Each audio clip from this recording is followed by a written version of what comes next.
Hey everyone, Juliana J. Bolden, BLACKTREE TV and the Hollywood Post. We're here at the world premiere of Dumbo. It's been more than a half a century since Disney first released this magical story.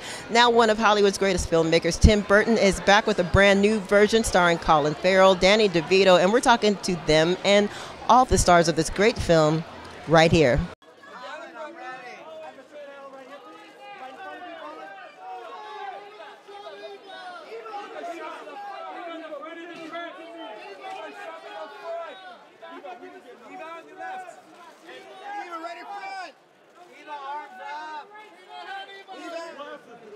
To the left side, sir.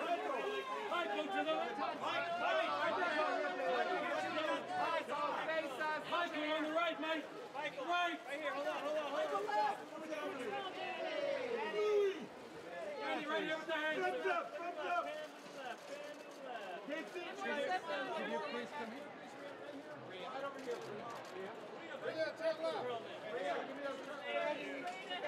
And everyone right here, that's your right. So how you doing, young gentlemen? Good, how are you? I'm doing well. How does it feel to be here like on this carpet with all these big movie stars, including yourself, I'm sure? Yeah, it feels pretty crazy. It feels really insane to be on the same carpet as Tim Burton. He's my favorite director of all time, so I'm really excited to see him, and it's just mind-blowing that I'm on the same carpet as Tim Burton. I know. And all these other great actors. So I mean, like, what's some of the movies that? What are you watching these days? What do you like to watch? I like to watch a lot of actually Tim Burton movies. Like I love Michael Keaton that's in this movie from Beetlejuice as Beetlejuice, and I love Ava Green too from Mrs. Peregrine's. There's so many amazing actors on this carpet that have a lot of movies that I like to watch nowadays too. It's super crazy. And this is going to be one that people are going to like to watch for years to come, don't you think? Yeah, it's going to be a huge premiere. It's going to be a huge premiere, like so big. We know it's huge because you're huge. Getting there. Don't want to be too over my head. Come on. Well, nice meeting you, sir, and have a great day. You look very handsome tonight. Thanks, you too. All right. Hello, you guys. How are you? Nice to see you all. What stands out in your mind about that very first experience working with Tim Burton? Oh, well, Tim is an artist, and it's really a great thing that he communicates visually, and he tells you what he wants. He knows what he wants, but he does show it to you too. He drew the penguin. He drew me in Big Fish, and now in Dumbo, and in Mars Attacks, and he shows you what he really wants. He's like a visual artist. It's really great watching him work. He paints with you. I feel like I'm part of his paint box. What? Put a person there, and we do this and run down and do that, and it's all like it's great working with him. Danny, in that paint on Batman with Tim Burton. Yes. Were you relieved that it was a CG monkey this time? Oh yeah, exactly. Yeah, I think in the movie, if you watch the movie in Dumbo, we really deal with the animals in a good way. We talk about we're all sensitive to the idea that animals shouldn't be kept in cages, and we deal with that in a great way in this movie, I think. Were not harmed in any way by No, I wasn't CG? harmed by a CG monkey. The only thing, like, every once in a while, a special effects guy would put a piece of thing and pull your coat a little bit like that, and you just, run around, wait for the monkey's crawling. You don't see the monkey. I didn't even see the elephant until 3 weeks ago. You know what I'm saying? discovering parts of yourself as an actor, even after all. Always. Always discovering. Always try to find things. Try to challenge yourself, and Thank you guys. Thank you. All right, Finley, we're on the world premiere of the red carpet for Disney's Dumbo. What do you think? What can fans expect to get out of this project? I think they can expect to see a lot of cool people, because I've seen some of the people down here, but also like to see what it was like, not just in front of the screen, but also the changes off stage and just how people enjoyed it. And how did you enjoy being a part of a project? I mean, there's so many great movies that a lot of people get opportunities, but you're part of a big Disney classical movie. Like, how does it feel to be a part of that project as a young actor? So incredible to be a part of something as big as this and be someone as young as me is so lucky, so fortunate. I'm so happy with it. Best of luck. I hope to see you in a lot more projects. Flying little one.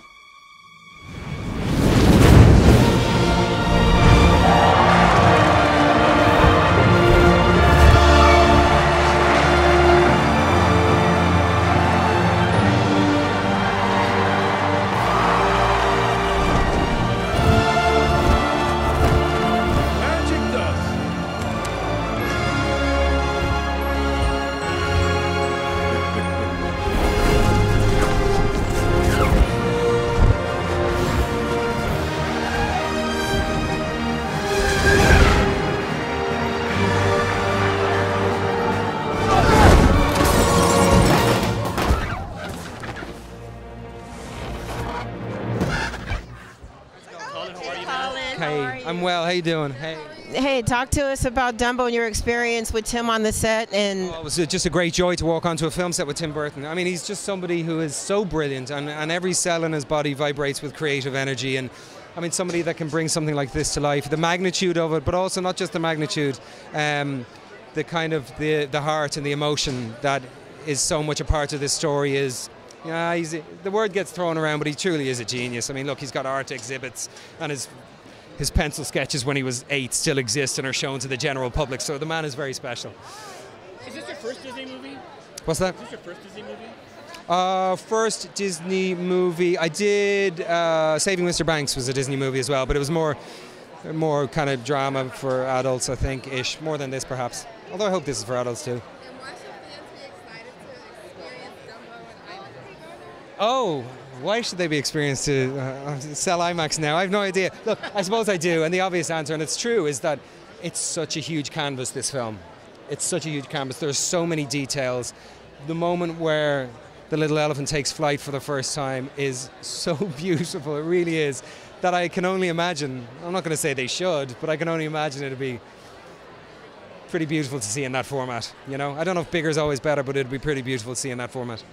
Juliana from BLACKTREE. Really, BLACKTREE, I like that name. Really excited to talk with you. Thank you. First of all, I love you get up.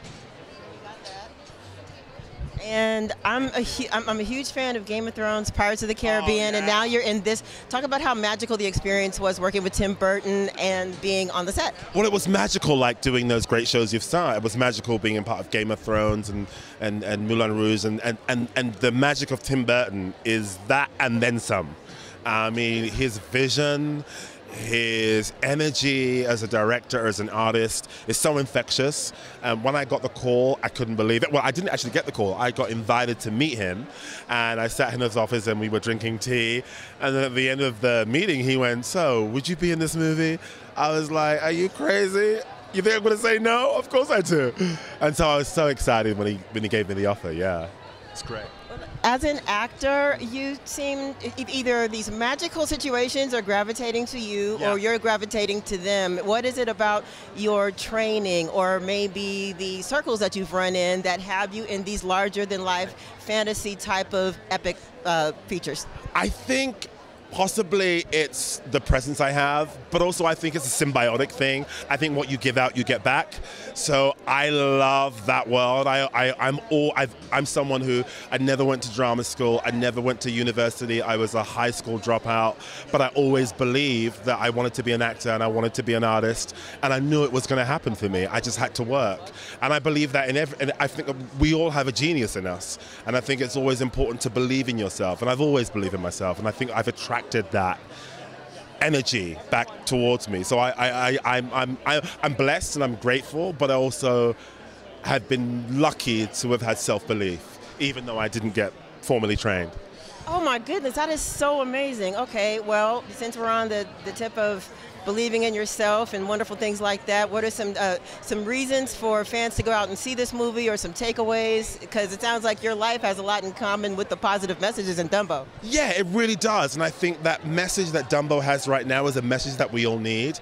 That message of embracing the difference. You have this elephant with huge ears who's seen to be a freak and an outcast, but suddenly by the end of the movie brings everyone together in a spirit of love. And we're at this time in the world right now where, you know, we're downing on this group of people or that group of people or trans people or whatever. But the very thing that we think makes us different and sets us apart and makes us wrong, that's actually our superpower. And that's what we need to bring the world together, to love each other. We need that, and I think this movie says that. Oh, thank you so much for that. Congratulations on another great film. We'll be seeing you again in Game of Thrones. You'll be seeing me again in a show called Sex Education on Netflix. Thank you. How do you start? Like, what do you use to know that you're going to use the right sounds for this film to score it? You know, in the beginning when I'm starting, I try to come up with a group of sounds that I think I'm going to use. This movie was unique for me because a year before I started on the movie, I got a call about it from Derek, Tim's, the producer and Tim's right hand, and he asked me if I'd like to do it, and I hung up and I started thinking about the story. Not having any idea, I never read a script, I had no idea where they were taking it, but I knew that somewhere would be a story of a mother and child being torn apart, and that poor little baby animal. And so I actually came up with a theme, and I wrote it, made a demo, stashed it away, and then I went to work on 2 more movies before I started this one. A year later, I'm back on the movie, and I think, oh, I forgot, I did some little thing a year ago. I wonder if it's it's Dumbo's theme. So that very first thing, a year before I saw the movie, ended up sticking. So it was all about the feeling, you know, it was just, and the feeling ended up being there. And I thank God, you know, it's still, that part of the story is still very much there. You're right, because when I'm watching a movie and I didn't know you composed it or scored it, I'm like, I think this is a Danny Elfman. I can tell by the feeling and the sound. Then I see the credits, and it's you. Well, thank you very much. Happens I appreciate it. I appreciate I didn't know he did. I know if Tim Burton's involved, there's a good chance you're going to be doing the music. But not necessarily. Oh, so, 9 out of 10? 8 out of 10? Maybe 17 times out of, I don't know, 20. So, I don't know what that proportion is. I went to your last 2, 3 Oingo Boingo Halloween stuff. Any chance of that coming back ever? That's over. That's over. At the band, yeah. I can never be in a band again really quite the same way. It's like, my ears got pounded too much for those 17 years.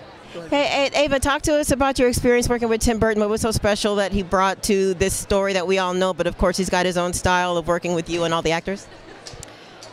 I mean, you know, the core remains the same. It's a beautiful fairy tale, and you've got this heartbreaking story between, you know, a baby elephant who is separated from his mother, and you've got new characters, but the story remains extremely moving, full of magic, and full of heart.